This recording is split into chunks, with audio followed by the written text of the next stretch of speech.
Hello friends, இன்றைக்கி நம்ம இந்த வீடியோவில் என்ன பார்க்க போகிறோம் அப்படின்னா 2021ஆம் ஆண்டு அதில் பிப்ரவரி மாதத்துக்கு உண்டான கரண்ட் அஃபேர்ஸ் நடப்பு நிகழ்வுகள் பார்ட் 2 வீடியோவாக இன்றைக்கி நம்ம இந்த வீடியோவில் பார்க்க போகிறோம். ஏற்கனவே இந்த பிப்ரவரி மாதத்துக்கு உண்டான பார்ட் 1 வீடியோ, அதுக்கப்புறம் ஜனவரி மாதத்தோட நடப்பு நிகழ்வுகள் இது எல்லாத்தையுமே நம்ம பார்த்து முடிச்சிட்டோம். ஸோ அதை பார்க்காதவங்க அந்த வீடியோட லிங்க் எல்லாத்தையுமே நான் டிஸ்கிரிப்ஷனில் கொடுக்குறேன், நீங்கள் போய் அதை பார்த்துக்கோங்க. ஓகே, இப்போது பிப்ரவரி மாதத்துக்கு உண்டான பார்ட் 2 வீடியோ பார்ப்போம். 25 கொஸ்டின்ஸ் தான். ஓகே, அதில் ஃபஸ்ட்டு கொஸ்டின், சமீபத்தில் அதிகளவிலான லித்தியம் இருப்புகள் எங்கு கண்டுபிடிக்கப்பட்டன? கர்நாடகா. ஸோ லித்தியம் அதோட சிம்பிள் Li, அதோட நிறையன் அட்டாமிக் மாஸ், அதோட நம்பர் 6.941 U. அணு எண் அட்டாமிக் நம்பர் அது 3. ஸோ லித்தியம் ரிலேட்டடாக எந்த மாதிரி கொஸ்டின் கேட்டாலும் நீங்கள் அட்டன் பண்ணிடலாம். அடுத்ததான் செகண்ட் கொஸ்டின், இந்தியாவின் முதல் புவி வெப்ப மின் உற்பத்தி திட்டமானது எங்கு நிறுவப்பட உள்ளது? ஆன்சர் லடாக். இந்த லடாக்கை பனிக்கட்டி ஹாக்கியின் தலைநகரம் அப்படின்னு சொல்லுவாங்க. ஸோ உங்களுக்கு அப்படியும் கொஸ்டின் கேட்கலாம், அதாவது பனிக்கட்டி ஹாக்கியின் தலைநகரம் எது அப்படின்னு சொல்லிட்டு கேட்கலாம். ஸோ அதுக்கும் ஆன்சர் லடாக் தான். அடுத்ததாக தேர்ட் கொஸ்டின், மவுண்ட் மெராபி என்ற எரிமலையானது எங்கு அமைந்துள்ளது? இந்தோனேஷியா. ஃபோர்த் கொஸ்டின், கீழ் அருண் நீர்மின் உற்பத்தி திட்டமானது எங்கு முன்மொழியப்பட்டுள்ளது? நேபாளம். ஃபிஃப்த் கொஸ்டின், முழுக்க உயிரி எரிபொருளால் இயக்கப்படும் ஒரு வணிக ரீதியான விண்வெளி ஏவுகலத்தை அறிமுகப்படுத்த திட்டமிட்டுள்ள நாடு எது? அமெரிக்கா. அடுத்ததாக சிக்ஸ்த் கொஸ்டின், சமீபத்தில் the little book of encouragement என்னும் நூலை எழுதியவர் யார்? தலாய் லாமா. ஸோ இந்த தலாய் லாமான்றவர் யார் அப்படின்னா திபெத் மக்களோட ஸ்பிரிச்சுவல் லீடர் அப்படின்னு சொல்லிட்டு சொல்லுவாங்க. ஸ்பிரிச்சுவல் லீடர்னா ஆன்மீக தலைவர். இவர் ஒரு புத்த துறவியும் கூட. அடுத்ததாக செவன்த் கொஸ்டின், ஏரோ இந்தியா 2021 என்ற மாநாடானது எங்கு நடைபெற்றது? பெங்களூரு. எய்த் கொஸ்டின், ரெய்னி கிராமம் எங்கு அமைந்துள்ளது? உத்தரகாண்ட். நைன்த் கொஸ்டின், உலகின் மிகப்பெரிய கடற்கரையோர காற்று மின் உற்பத்தி வளாகத்தை அமைக்கவிருக்கும் நாடு எது? தென்கொரியா. அடுத்ததாக 10th கொஸ்டின், உலகின் முதல் கார்பன் நியூட்ரல் ஆயிலை பெற்ற நிறுவனம் எது? ரிலையன்ஸ். அடுத்ததாக 11th கொஸ்டின், பீம்சன் ஜோஷி என்பவர் எந்த மாநிலத்தைச் சேர்ந்த ஓர் இந்திய பாடகர் ஆவார்? கர்நாடகா. ஸோ அந்த பீம்சன் ஜோஷி எது பாடுவார் அப்படின்னா ஹிந்துஸ்தானி கிளாசிக்கல் மியூசிக் பாடுற ஒரு பாடகர். ஸோ அவர் நிறைய அவார்ட்ஸ் வாங்கியிருக்காரு. அதில் முக்கியமான அவார்ட்ஸ் மட்டும் நம்ம பார்த்துக்கலாம், ஏன்னா அதுவுமே உங்களுக்கு கொஸ்டினாக கேட்கலாம். ஸோ அவர் என்ன அவார்டுனா பத்மஸ்ரீ அவார்டு எந்த இயரில் வாங்கியிருக்காரு அப்படின்னா 1972.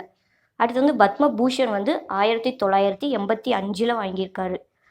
அடுத்ததாக இவர் வாங்கினதுலேயே முக்கியமான அவார்டு இதுதான், சங்கீத் நாதக் அகாடமி ஃபெல்லோஷிப். இது 1998 வாங்கியிருக்காரு. அடுத்ததாக பத்ம விபூஷன், இது 1999 வாங்கியிருக்காரு.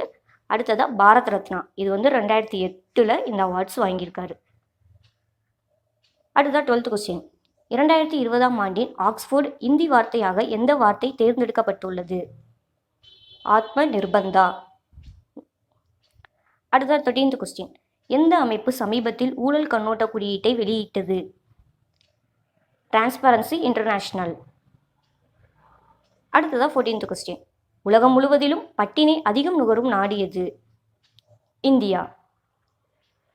அடுத்ததாக 15th கொஸ்டின், ராம்சார் ஒப்பந்தமானது எதை பாதுகாப்பதை நோக்கமாக கொண்டுள்ளது?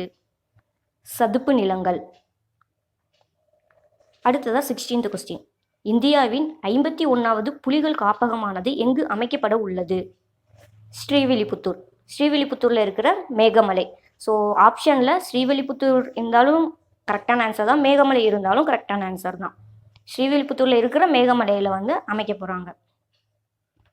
அடுத்ததாக 17th கொஸ்டின், சதுப்பு நில பாதுகாப்பு மற்றும் மேலாண்மைக்கான முதல் மையமானது எங்கு அமைக்கப்பட உள்ளது? சென்னை. அடுத்ததாக 18th கொஸ்டின், யுத் அபியாஸ் என்ற கூட்டு இராணுவ பயிற்சியானது இந்தியாவிற்கும் எந்த நாட்டிற்கும் இடையே ஏற்பாடு செய்யப்பட்டுள்ளது? அமெரிக்கா. அடுத்ததாக 19th கொஸ்டின், கலிவேலி சதுப்பு நிலங்கள் எங்கு அமைந்துள்ளது? தமிழ்நாடு. அடுத்ததாக 20th கொஸ்டின், இந்தியாவின் முதல் பனிக்கட்டி உணவகமானது சமீபத்தில் எங்கு திறக்கப்பட்டது? ஜம்மு காஷ்மீர். அடுத்ததாக 21st கொஸ்டின், உலகின் முதல் ஆற்றல் தீவானது எங்கு முன்மொழியப்பட்டது? ஆற்றல் தீவுனா எனர்ஜி ஐலாண்டு. எங்கன்னா டென்மார்க்கில் வந்து ஸ்டார்ட் பண்ணாங்க. ஸோ இதுதான் அந்த எனர்ஜி ஐலாண்டோட வரைபடம். எங்கன்னா டென்மார்க்கில் நார்த் சி அப்படின்ற பிளேஸில் வந்து ஸ்டார்ட் பண்ணியிருக்காங்க. ஸோ ஆன்சர் வந்து டென்மார்க்னாலும் கரெக்டான ஆன்சர் தான், நார்த் சீனாலும் கரெக்டான ஆன்சர் தான். அடுத்ததாக 22nd கொஸ்டின். இந்தியாவின் முதல் இடிமின்னல் ஆராய்ச்சி சோதனை படுக்கையானது எங்கு நிறுவப்பட உள்ளது? ஒடிசா. ஒடிசாவில் எந்த பிளேஸ் அப்படின்னா பலசூர் மாவட்டம். சரியா? ஸோ ஒடிசானாலும் நீங்கள் டிக் பண்ணிக்கோங்க, பலசூர் மாவட்டம்னாலும் கரெக்டான ஆன்சர் தான். அடுத்ததாக 23rd கொஸ்டின். ஆப்ரேஷன் ஸ்மைல் ஆனது சமீபத்தில் எதற்காக ஏற்பாடு செய்யப்பட்டது? காணாமல் போன குழந்தைகளை மீட்க. அடுத்ததாக 24th கொஸ்டின். உலகின் மிகப்பெரிய தொலைநோக்கி திட்டமான சதுர கிலோமீட்டர் பரப்பானது எங்கு நிறுவப்பட உள்ளது? ஆப்பிரிக்கா மற்றும் ஆஸ்திரேலியா. அடுத்ததாக லாஸ்ட் கொஸ்டின். சமீபத்தில் வெளியிடப்பட்ட ஜனநாயக குறியீட்டில் எந்த நாடு முதலிடத்தை பிடித்துள்ளது? நார்வே. ஸோ ஃபைனலாக நம்ம பிப்ரவரிக்கு உண்டான பார்ட் 2 வீடியோ வந்து கரண்ட் அஃபேர்ஸ் பார்த்து முடிச்சிட்டோம். ஸோ இந்த வீடியோ பிடிச்சிருந்துச்சுன்னா லைக் பண்ணுங்கள், கமெண்ட் பண்ணுங்கள், ஷேர் பண்ணுங்கள்.